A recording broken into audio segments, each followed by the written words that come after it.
Okay, so now तो everyone अब यहाँ पे आते हैं। चलो, तो पहला हमने फायदा देखा था, फर्स्ट फायदा कि डायमेंशनल एनालिसिस से हम फॉर्मूला चेक कर सकते हैं। वेरी गुड, देखा, प्रैक्टिस करने से ये होता है। ओके, दूसरा क्या बेवकूफ, अच्छा फॉर्मूला बना भी सकते हैं। ओके, दूसरा फायदा ये है कि हम फॉर्मूला बना भी सकते हैं। और तीसरा फायदा ये है कि हम कन्वर्जन फैक्टर समझ सकते हैं। मैं समझाता हूँ कन्वर्जन फैक्टर क्या है। ओके एवरीवन, यार यहाँ पे दिखा है, देखो क्या वर्ड लिखा है, आवाज। ओके, कन्वर्जन फैक्टर, सिर्फ जोर से बोलना है, चीखना नहीं है। ठीक है एवरीवन हियर, ठीक है। चलो सुनो, तो अब ये कन्वर्जन फैक्टर क्या है, मुझे एक बात बताओ, 1 आवर, 1 घंटा कितना मिनट होता है? यही तो कन्वर्जन है। इसका मतलब 1 घंटे को अगर मिनट में कन्वर्ट करना हो तो आप मल्टीप्लाई बाय 60 करोगे, है ना। 1 किलोग्राम में कितने ग्राम होते हैं? 1000। ये कन्वर्जन फैक्टर है।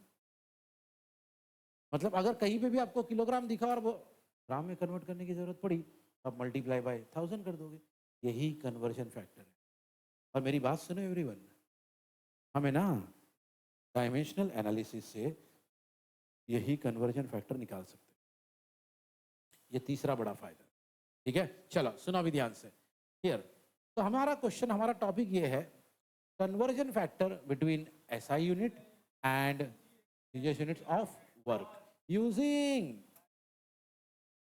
तो हम लोग क्या करेंगे, पहले देखेंगे वर्क, क्या वर्क, क्या वर्क का एसआई यूनिट क्या है, और फिर वर्क का सीजीएस यूनिट क्या है, फिर वर्क के एसआई यूनिट से सीजीएस यूनिट में कैसे कन्वर्ट करते। ठीक है, चलो भाई रेडी एवरीवन हियर। तो कहानी की शुरुआत यहां से करेंगे। नाउ वर्क का जो एसआई यूनिट होता है ना, सुनो ध्यान से भाई, वर्क का एसआई यूनिट होता है जूल्स। क्या होता है? जिसका सिंबल है G। और वर्क का सीजीएस यूनिट होता है अर्ज। क्या होता है भाई? तो पहले तो यही चीज अपने दिमाग में डाल लो कि वर्क का एसआई यूनिट, बोलो ना, एसआई यूनिट जूल, और CGS unit, SI unit, CGS unit. अब सवाल ये आता है, 1 किलोमीटर को मीटर में कैसा कन्वर्ट करना हमको मालूम है, 1 आवर को मिनट में कैसा कन्वर्ट करना हमको मालूम है, सर 1 जूल को अर्ज में कैसे कन्वर्ट करना है? भाई वही तो सीख रहे हैं, वही तो सीख रहे हैं हम लोग। ठीक है, इधर नजर रहे एवरीवन हियर। चलो रेडी हियर, ठीक है। तो नाउ अभी देखो क्या करेंगे। तो सबसे पहले हमको नहीं मालूम 1 जूल कितना अर्ज होता है, हमको नहीं मालूम है, इसलिए हमने यहाँ पे क्या लिख दिया, एन, क्योंकि नहीं मालूम। तो होता है ना एवरीवन, जब हम लोग स्कूल में सम सॉल्व करते थे, जो चीज नहीं मालूम होती थी हम उसको एक्स ले लेते थे, है ना, है ना। तो अपनी मर्जी, अपनी मर्जी। और आपको टीचर ने बताया होगा, एक्स लेने के बदले आपने कोई और अल्फाबेट ले लिया ना, गलत नहीं आएगा आंसर, आंसर तो वही आएगा। हमने यहाँ पे एन ले लिए, ठीक है। चलो भाई, तो लिखा है देखो, let N be the conversion factor between the units of work. तो 1 जूल कितना अर्ज होता है नहीं मालूम है, नहीं मालूम है इसलिए क्या डाल दिए। चलो भाई, लेकिन इतना तो मालूम है ना कि भाई वर्क का भी अपना, वर्क का एसआई सिस्टम में भी अपना होगा, और वर्क का सीजीएस सिस्टम में भी अपना, है ना। अब क्या होगा, नॉर्मली अगर आप देखोगे तो वर्क का डायमेंशन, आपके पास बड़े बड़े टेबल पड़े हुए, वर्क का डायमेंशन देखना है यही रहेगा, L⁻², M⁻⁴, T⁻², आप पीछे जाओ और चेक कर लो। चलो शुरू करते फिर, सब के सब इधर सुनो। तो भैया L2 M1 T⁻², उधर भी देखना क्या है, L2 M1 T⁻²। बस एवरीवन, हमने यहाँ पे नीचे 1111 लिखा है और वहां नीचे, क्यों सर? क्योंकि हमने इसको माना ऐसा यूनिट, ऐसा सिस्टम का डायमेंशन, और इसको माना, है ना। अभी सुनो सुनो सुनो सुनो, अब इन दोनों में से हमको मालूम है जूल हमारा और अर्ज हमारा। इसका मतलब ये है, इसका मतलब ये है, ये जाएगा जूल की जगह पे और ये जाएगा, है ना। ये ऐसा ही है, तो ऐसा ही को ऐसा ही पे भेज दो, सही है, सही है। तो हम लोग ये स्टेप पे आ गए, 1 जूल था ये लिख दिए, एन अर्श था, एन के आगे ये लिख दिए, तो हमारा स्टेप बन गया 1 into L1 raised to 2 M1 raised to 1 T1 raised to 1 is equal to N L2 raised to 2 वो वाला part M2 raised to 1 T2 raised to। अच्छा एक सेकेंड, हमारा इंटरेस्ट किस में, हमारा इंटरेस्ट क्या फाइंड करने में, एन, है ना। तो एक काम करेंगे भैया, क्योंकि हम एन में इंटरेस्टेड है, एन को एक तरफ और बाकी सबको एक तरफ, ये बाकी सबको इधर भेजेंगे तो ये स्टेप मिलेगा। ठीक है, ओके। क्या नाम है, काफी जोर से पढ़ना, एन इक्वल टू, हाँ L1 raised to 2, मैं पढ़ता हूँ, n equal to L1 raised to 2 M1 raised to 1 T1 raised to -2 upon L2 raised to 2 M2 raised to 1 T2 raised to, है ना। बस हमने क्या किया, एन को वन साइड, बाकी सबको अदर साइड। ठीक है, हम यहाँ तक पहुँच गए। तो यहाँ तक कैसे पहुँचे, फिर एक बार रिवाइज करवाता हूँ। हमारा क्वेश्चन था कि भैया ये निकालो, क्या निकालो, इसका वर्क के एसआई यूनिट को वर्क के कैसे कन्वर्ट करेंगे वो निकालो विद द हेल्प ऑफ। तो हमने क्या किया, क्योंकि कहानी किसके बारे में थी, तो हमको मालूम वर्क का जो एसआई यूनिट है वो है, और सीजीएस यूनिट क्या है, अर्ज। तो हमने क्या किया भाई, हमने लिखा यहाँ पे 1 जूल इक्वल टू एन अर्ज। सब बोलो 1 joule equal to, sir n erg क्यों लिखे सर, अरे हमको मालूम नहीं है ना एन कितना है, तो हमने यहाँ पे कुछ तो डालना पड़ेगा। तो जैसे हम लोग बचपन में एक्स डालते थे, यहाँ पे एन डाल दी, अपनी मर्जी जो डालना है डालो। ठीक है, चलो भाई, अब हमको मालूम है कि भैया जब बात होगी एसआई सिस्टम की, किसकी, एसआई सिस्टम हो या सीजीएस सिस्टम हो, वर्क का डायमेंशन तो यही है L2 M1 T-2। बस हमने क्योंकि दो बार लिखना था, इसलिए इस तरफ हमने 1 1 1 1 डाल दिए, उस तरफ हमने इतने सारे 2 नहीं डाले भाई, 15। ठीक है, okay, control, okay everybody here. अब मेरी बात सुनो इधर। तो यार क्योंकि ये एसआई था और हमको मालूम है एसआई हमारा जूल है, ये कहानी इधर आ गई। और क्योंकि ये हमारा सीजीएस था और हमको मालूम है अर्ज हमारा सीजीएस है, तो ये बंदा इधर आ गया। कुछ नहीं, 1 वाले सारे इधर, 2 वाले सारे। लेकिन हमको अल्टीमेटली मालूम है कि हमारा इंटरेस्ट है एन में, इसमें एन को एक तरफ, बाकी सबको दूसरी तरफ। सही है यहाँ तक की कहानी, ओके। चलो भाई, अभी भाई एन की वैल्यू निकालनी थी, तो हमने देखो क्या किया, ध्यान से देखना भाई एकदम एवरीवन हियर। ये स्टेप और ये स्टेप मैं आपके सामने रखता हूँ, ठीक है, ओके। तो हमने देखा कि भैया यहाँ पे ना ऊपर एक एल है, नीचे भी एक एल है। हाँ भले ऊपर L1 है नीचे L2 है, लेकिन एल है ना, एल है ना, और दोनों एल के पावर में 2 है। इधर इधर इधर, नहीं नहीं इधर ही देखने का, ओके हियर सुनो मेरी बात ध्यान से। ऊपर L1 है नीचे L2 है, पावर में क्या था 2, तो 2 को हमने कॉमन ले लिया। ऊपर भी पावर वही है, नीचे भी देखो ना, ऊपर भी 2 है, नीचे भी पावर में है। और ये कहानी में आपको ऑलमोस्ट रोज ही बता चुका हूँ, A⁻m अपॉन B⁻m रहा तो हम लोग लिखते हैं A/B whole raise to m। सुना आपने एवरीवन, ठीक है। अभी एक है ना चीज़ याद रखना एवरीवन, अभी से, अभी ऑलमोस्ट एवरीवन देखो क्या होता है, तो जब कहानी पढ़ाई की शुरू करते खास करके 11 12, हो गया भाई, बाल सेट हो गए, हाँ, इधर एवरीवन हियर, ओके। बाल को यहाँ तक लाने की कोशिश कर रहा था, यहाँ तक लाया तो मैंने रोक दिया उसको, यार मिशन क्या बोलते हैं उसको, अबॉर्टेड एवरीवन हियर। सुनो मेरी बात ध्यान से, ओके। तेरे को देख के ये कोशिश करेगा तो, हाँ सुनो मेरी बात ध्यान से एवरीवन हियर। भाई अभी है ना कहानी की शुरुआत है, ठीक है।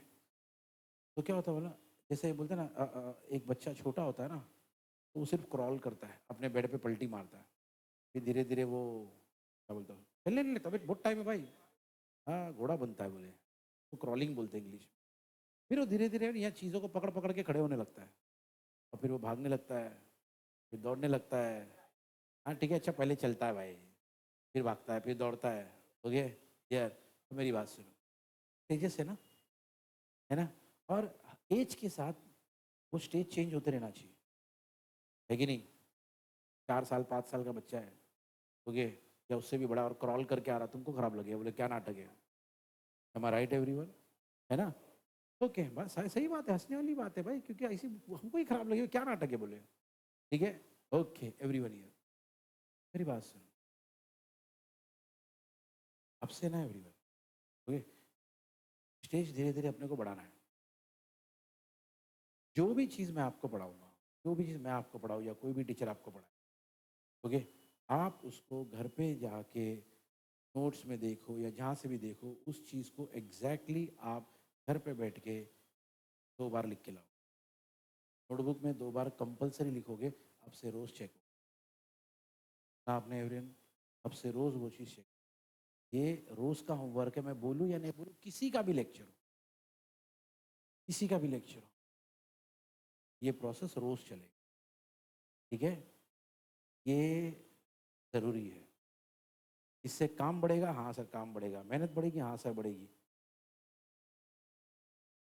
बेनिफिट भी बढ़ेगा और बेनिफिट बहुत ज़्यादा बढ़ेगा। सुनाई दिया? समझ में आया एवरीवन? तो वो ये नहीं बोलना सर आपने तो होमवर्क दिए ही नहीं थे कल, नहीं, मैं बोलूँ या ना बोलूँ, ये चीज़ रोज़ करके आना। और जो भी जितने भी 3 लेक्चर हो 3 का, 2 लेक्चर हुए 2 का, 5 लेक्चर हुए 5 का, ठीक है? एग्ज़ाम्पल बता रहा हूँ, ठीक है? चलो, एवरीबॉडी हियर नाउ, तो भैया ऊपर भी 2 है पावर में, नीचे भी पावर में 2 है, तो हमने क्या किया भैया, L1 अपॉन L2 पावर को 2 को कॉमन ले लिए। सेम कहानी हमने इधर की है, ऊपर भी 1 नीचे भी 1, तो भैया M1 upon M2 raise to, फिर वही कहानी देखे, T1 के ऊपर भी -2, T2 के ऊपर भी हमने कॉमन ले लिए माइनस, ठीक है? अच्छा, अभी सुनो भाई, एवरीवन हियर, ओके? चलो, अब हमको मालूम है ये जितने भी 1 1 1 1 ये सारे SI है, याद है ना? और जितने भी 2 2 वाले, तो सुनो, L1, L यानी लेंथ ना, लेंथ SI में होता है मीटर, और यही लेंथ CGS में होता है बात सही है? दूसरी चीज, मास, मास SI में होता है, CGS में होता है। तीसरी चीज, टाइम, टाइम SI में भी, CGS में भी, है ना?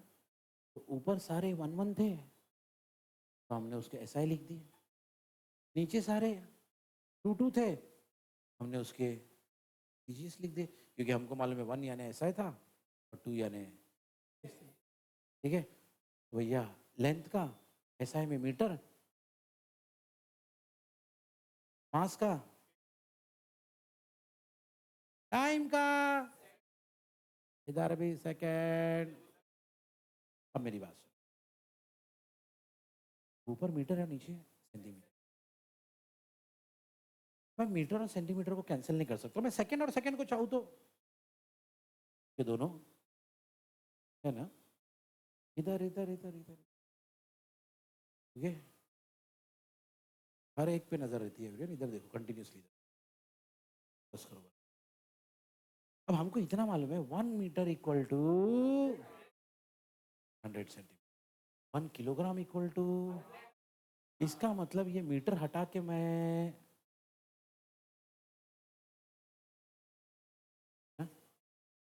मिलरली भैया यहाँ किलोग्राम को हटा के, हाँ, सर सेकंड को कुछ नहीं किया, अरे कुछ करने की, सेकंड सेकंड कैंसिल हो गया, कुछ नहीं बचा, कुछ नहीं बचा, मतलब यहाँ पे ग्राम ग्राम कैंसिल, अगली बार यहाँ पे, है ना? अच्छा अभी मुझे बात सुनो, यहाँ 100 है, क्या है 100 मतलब 2 जीरो ना, उसके पावर में क्या है, अब 100 में 2 जीरो है, उसका डबल करो, स्क्वायर करोगे ना, तो क्या हो जाएगा भैया 4 जीरो, इसलिए यहाँ पे क्या लिखा है 10⁻⁴। इसको आप ऐसा भी सोच सकते हो, इसको सोचने का ये तरीका भी है कि सर 100 यानी 10⁻² था, उसके पावर में क्या था 2, ओके? तो मैं ये बात पहले भी बता चुका हूँ, a⁻m रहा और पावर में फिर से n रहा, इसका मतलब होता है a⁻m × n। क्या मीनिंग है सर, a के पावर में m है, उसके पावर में फिर से, तो आप दोनों को मिला के पावर पावर को मल्टीप्लाई करो, हमने वही तो किया है। इसके पावर में क्या था 2, और उसके पावर में क्या था 2, भैया 2 × 2 क्या हो जाएगा वही तो है ये कहानी। 10⁻⁴। बात समझ में आई एवरीवन?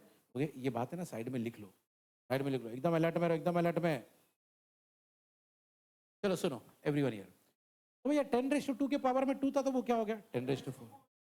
1000 था, 1000 तो सीधा 10⁻³ है ना। अब आप ही देखो एवरीवन, हाँ यहाँ 10⁻⁴ है, उसके बाजू में 10⁻³ है, ये तो 1 है, छोड़ो, कोई टेंशन की बात नहीं है। 4 और 3 और बीच में क्या है, कई बार बता चुका हूँ, a⁻m इंटू a⁻n रहा तो क्या होता है a⁻m। वेरी गुड, का मतलब पावर प्लस। एक ही समझदार आदमी दिख रहा मेरे को, इसने फटाक से लिख दिया इस बात। ओके, इधर 4 है, इधर 3 है, तो 4 + 3 क्या हो जाएगा भैया, ये तो हमको मिला। लिख लिए ये वाला फॉर्मूला। ओके, फटाक से हाथ हाथ और दिमाग चलते रहना चाहिए, फट फट फट फट फट फट लिख लिए। हाँ, मालूम ही नहीं पड़ना चाहिए कब लिखे। लिखा तुमने? लिखा ही नहीं बोले, इतना फास्ट हो गया कि मैंने लिखा ही नहीं बोले। ओके एवरीवन हियर, सबसे ज्यादा आवाज इसी की आती है एवरीवन हियर। चलो सुनो, 10⁻⁴ और 10⁻³ कितना हो गया भैया, यानी हमको मालूम पड़ा n = क्या है। याद है शुरुआत में मैंने कहा था हम लोग इतनी मेहनत किसके लिए कर रहे हैं, n के लिए, n की वैल्यू फाइंड आउट करनी, बस बस बस, n की वैल्यू फाइंड आउट करनी। बात समझ में आई एवरीवन? ओके हियर, तो n = 10⁻⁷। इसका मतलब एवरीवन, अगर आपको याद है शुरू में हमने क्या लिखा था, 1 जूल, सब बोलो, n अर्ज, याद है ना। अब n की वैल्यू मिल गई, कितनी मिली, इसका मतलब अब हम लिख सकते हैं 1 जूल = 10⁻²। भैया हमको पता चल गया जूल को अर्ज में कैसा, तो इसका मतलब ये 10⁻⁷ हमारा क्या है। और हमने ये कौन से टेक्निक से निकाला, डायमेंशन। यही तो खास बात है। बात समझ में आई एवरीवन? चलो ठीक है, सुनो एवरीवन, अगला टॉपिक। इतने बार इतने लेक्चर से हम लोग देख रहे हैं ये बंदे को, कौन रोज पढ़ते, डायमेंशन एनालिसिस, डायमेंशन ऐसे, डायमेंशन है। लेकिन भैया इस डायमेंशन एनालिसिस के अपने कुछ लिमिटेशन, मतलब भैया ये नुकसान नहीं बोल सकते, कुछ कुछ एरिया में ये काम नहीं करता। देखो कभी कभी आपने नोटिस किया होगा कि एक पेशेंट को डॉक्टर के पास लेकर गए, तो आपका फैमिली डॉक्टर है, फैमिली डॉक्टर बोला नहीं अब इसको है ना हॉस्पिटल भेजना पड़ेगा। कहाँ भेजना पड़ेगा, मतलब भैया अब ये वाला केस ऐसा है, यहाँ पे मेरी लिमिट है, अब मैं इस एरिया में काम नहीं। आपने पेशेंट को उठा के लेके गया हॉस्पिटल में, 2 दिन वहाँ रह गया, पेशेंट की तबीयत और खराब हो गई, वो हॉस्पिटल ने बोला नहीं भाई अभी हमसे नहीं होगा, अब एक काम करो बड़े हॉस्पिटल में लेके जाओ। होता है ऐसा, मतलब हर बंदा अपना अपना क्या बता रहा है, लिमिटेशन बता, भैया मेरी लिमिट हो गई, भैया इसकी लिमिट हो गई, है ना एवरीवन? कभी कभी मोबाइल अपना खराब हो जाता है, नॉर्मल दुकान पे जाते हो, दुकान वाला बना देता है, और प्रॉब्लम बोलता है नहीं यार अभी इसको है ना सर्विस सेंटर ले जाना पड़ेगा, मतलब इस बंदे की क्या आ गई, लिमिटेशन। होता है ऐसा एवरीवन, वही कहानी है एवरीवन। ओके चलो सब इधर, एवरीवन ईयर, तो लिमिटेशन, तो सबसे पहला लिमिटेशन देखो क्या है। ओके पहला लिमिटेशन ये है, लिखा है value of dimensionless constant can be obtained with the help of. आपको याद है एवरीवन, एक दिन पहले, कुछ दिन पहले हमने एक फॉर्मूला प्रूव किया था, t = 2π√L/g, याद है क्या? सब लोग बोलो फॉर्मूला क्या है, t। अगर आपको याद है मुझे बताओ, इस 2π की जगह पे स्टार्टिंग में हमने क्या लिया था, ए, याद है? और आप कंट्रोल रिकॉर्डिंग चालू, ये सुनो ध्यान से एवरीवन ईयर। ओके तो भाई ये ना 2π की जगह पे हमने क्या लिया था, k। ओके, और आपको अगर याद है तो हमने उस टाइम पे पढ़ा था कि k की वैल्यू हमने हाँ एक्सपेरिमेंट से फाइंड की थी, याद है? तो सबसे पहला प्रॉब्लम यही है, सबसे पहला लिमिटेशन ये है, भाई बहुत सारे ऐसे कांस्टेंट है जिसको डायमेंशन से नहीं निकाल सकते। ओके, जिसको एक्सपेरिमेंट से निकालना पड़ता है, क्योंकि वो कांस्टेंट खुद डायमेंशनलेस, उसकी कोई डायमेंशन है ही नहीं, तो कहाँ से निकालोगे आप उसको डायमेंशन से? ठीक है, तो उसको किससे निकालना पड़ता है, बात समझ में? तो पहला प्रॉब्लम, पहला लिमिटेशन ये है भैया, अगर कभी कांस्टेंट आ गया और अगर वो कांस्टेंट रहा डायमेंशनलेस, तो डायमेंशन वहां काम, उस चीज को फाइंड आउट करने के लिए डायमेंशन नहीं यूज करोगे, बल्कि, बात समझ में आई? ये पहली दिक्कत। दूसरी दिक्कत क्या है भैया? दूसरी दिक्कत ये है, अगर कभी किसी फॉर्मूले में ये आ गया, क्या आ गया? ट्रिग्नोमेट्री, यानी साइन थीटा कॉस थीटा, ये सब सुना होगा आपने। ये सबको हम लोग बोलते हैं ट्रिग्नोमेट्रिक फंक्शन। क्या बोलते हैं भाई? चलो, उसके बाद कभी कभी अभी होने वाला ई रेस टू एक्स आएगा, ई रेस टू एक्स स्क्वायर आएगा। सर ये सब कौन है? इसको कहते हैं एक्सपोनेंशियल फंक्शन। बोलो, बोलो ना। और कभी कभी ऐसा आएगा लॉग एक्स क्यूब, इनको कहा जाता है लोगैरिथमिक फंक्शन। क्या बोलते हैं इसको? फिर से भैया, ये सब लोग कौन है? ये सब लोग कौन है? Exponential function. और ऐसे टाइप के लोग कौन है? Logarithmic function. क्या बोलेंगे? Logarithmic function. बोलो, पहला क्या था? फास्ट बोलो ना, एक साथ। ये क्या था भाई? ये क्या था भाई? है ना? अब मेरी बात सुनो, लिखा है dimension analysis can not be used to derive relations involving this this, यानी किसी रिलेशन में, यानी फॉर्मूले में अगर ये लोग आ गए, ट्रिग्नोमेट्री आ गया, एक्सपोनेंशियल आ गया, लोगैरिथमिक आ गया, ऐसे टाइप के ऐसे टाइप के ऐसे टाइप के लोग आ गए, तो भैया फिर हमारा डायमेंशन एनालिसिस वहां पे किसी काम का। ये दूसरा प्रॉब्लम, सेकेंड प्रॉब्लम। ठीक है, पहले हमने सुना था कि कभी कभी क्या होगा, कांस्टेंट आएगा, कांस्टेंट खुद ही डायमेंशनलेस होगा, है ना? तो उसको डायमेंशन से नहीं, बल्कि एक्सपीरियंस से नहीं, एक्सपेरिमेंट से निकालते हैं। ठीक है, एवरीवन हियर सुनो मेरी बात ध्यान से। ओके, हाँ भाई। दूसरा प्रॉब्लम ये है कि अगर इनमें से कोई आ गया, किसमें से? या तो, या तो भैया अपना बंदा तो वहां काम ही नहीं करता। तीसरी चीज, तीसरा प्रॉब्लम देखो क्या है, एवरीवन हियर। तीसरा प्रॉब्लम ये है, लिखा है this method is not useful if constant of proportionality is not a. अभी मान लो फॉर एग्जांपल, एवरीवन हियर, मैं यहाँ पे एक फॉर्मूला बताता हूँ आपको। Okay, F is proportional to m1 m2 upon R square.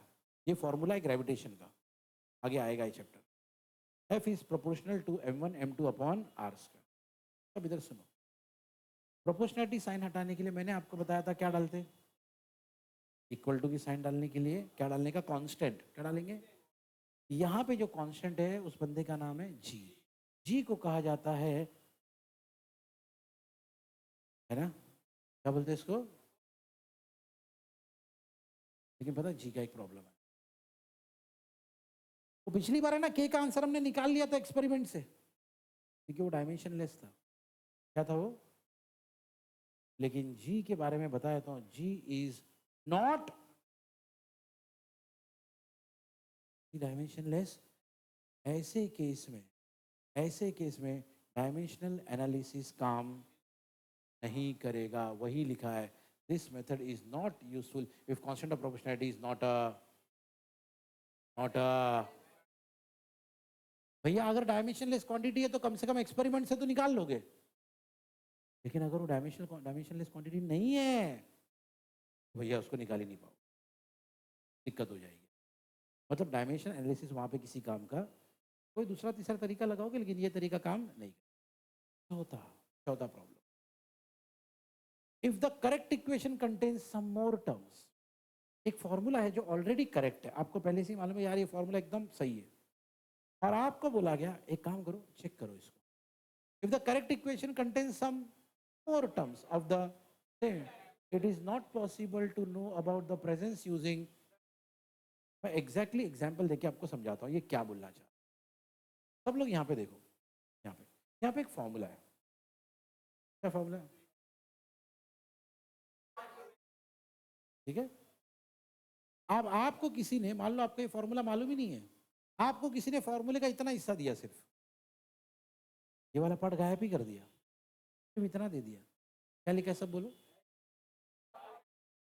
और आपको बोला गया चेक करो फॉर्मूला सही है या, है ना? तो चेक करने का तरीका हमको मालूम है। हम लोग क्या करेंगे, पहले ये लेफ्ट हैंड साइड में ये बंदा इसका डायमेंशन निकालेंगे, फिर राइट हैंड साइड में ये लोग इसका डायमेंशन निकालेंगे। अगर लेफ्ट हैंड साइड और राइट हैंड साइड का डायमेंशन सेम आया तो हम बोलेंगे सही है। और मैं आपको बताऊं, जब आप इसका और इसका डायमेंशन निकालोगे लेफ्ट हैंड साइड और राइट हैंड साइड का सेम आएगा, सेम आएगा, तो आपको आप बोलोगे राइट है फॉर्मूला तो। जबकि आपको मालूम है फॉर्मूला ये नहीं है, और इसमें से एक टर्म हमने गायब कर दिए थे, पता ही नहीं चला। यही तो कहा गया उस पॉइंट में, उस पॉइंट में यही कहा गया कि भैया अगर किसी करेक्ट फॉर्मूले में से कुछ टर्म्स को गायब कर दिए, देखो सम टर्म्स गायब कर दिए, या आपको सिर्फ आधा फॉर्मूला दिया, आप कभी बता नहीं पाओगे कि इसमें और टर्म्स है या नहीं, पता ही नहीं कर पाओगे। जैसे यहाँ पे आपको अगर इतना ही दिया गया, सिर्फ जैसे मैंने कहा आपको सिर्फ इतना ही दिया गया, बाकी के टर्म्स बता ही नहीं गया आपको, आप बोलोगे सर फॉर्मूला सही है, मैंने उसका डायमेंशन चेक किया, मुझे कहा गया था लेफ्ट हैंड साइड का डायमेंशन चेक करो, फिर राइट हैंड साइड का डायमेंशन चेक करो, सर मैंने दोनों का डायमेंशन चेक किया, फिर भी सेम आया सर। तो डायमेंशन के रूल के हिसाब से फॉर्मूला सही है सर, बिल्कुल सही है।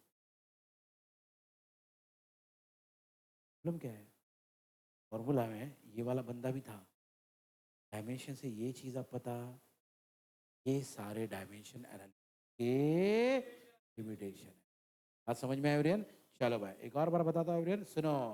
सबसे पहला हम डायमेंशन से क्या नहीं कर सकते, वैल्यू ऑफ क्या,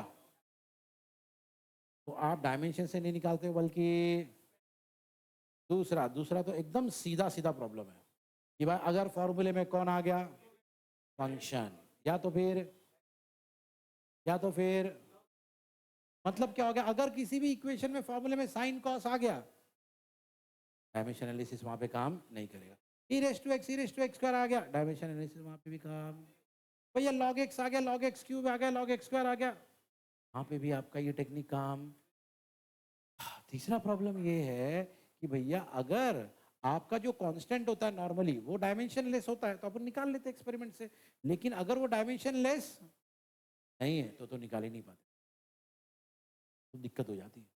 चौथा प्रॉब्लम ये है, मैंने एग्जाम्पल के साथ बताया आपको भाई, तो मैंने बताया ना ये बंदा जो है ना जी, ये कांस्टेंट है लेकिन डायमेंशन लेस नहीं है, भैया आप इसको पता ही नहीं कर पाते। चौथा प्रॉब्लम ये है, कोई सही फॉर्मूला आपको दिया गया, ओके, लेकिन सही फॉर्मूले में से एक आधा टर्म गायब कर दिए, आप डायमेंशन एनालिसिस लगाओगे अभी पता ही नहीं चला पाओगे कि एक टर्म इसमें से। ये चौथा प्रॉब्लम, ठीक है एवरीवन, ओके।